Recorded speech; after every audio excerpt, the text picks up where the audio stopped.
Demonstrators outside the French embassy. The police were there, not to stop them, but to protect them. They're supporters of President Paul Biya. He's been in power since 1982. They're angry at the French President Emmanuel Macron. He's been openly critical of the government security crackdown on the English-speaking regions of Cameroun, where armed separatists are seeking autonomy. Supporters of the government hold signs saying no one can divide Cameroun and don't mess with our country's affairs. Who is this young 40-year-old who's trying to teach a lesson to our old president, says this protester. Look what they've done to Libya, Ivory Coast and Mali. They're not going to mess with us. They then all insult the French president. It's this mobile phone video widely shared on social media that sparked the protest. The person filming is a Cameroonian political refugee in France.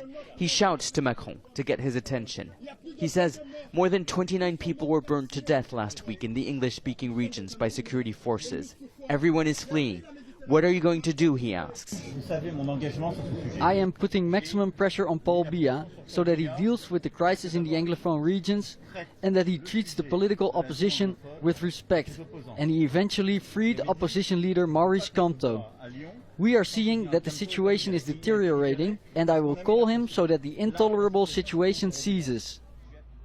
With 1 billion displaced and over 3,000 killed since 2016, human rights groups blame both armed separatists and security forces for the violence and displacement of people in the English-speaking regions.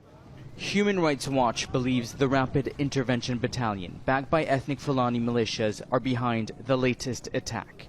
The elite force, trained and managed by former Israeli Navy commandos, shot 13 children, then set their homes alight with the parents and children inside. The government first called it collateral damage, then denied being involved. The killings were so outrageous and the abuses so blatant and the evidence so damning. The killings were deliberate and were aimed at punishing the population suspected of harboring and collaborating with the separatists. The opposition believes these demonstrations against France are orchestrated by the government itself.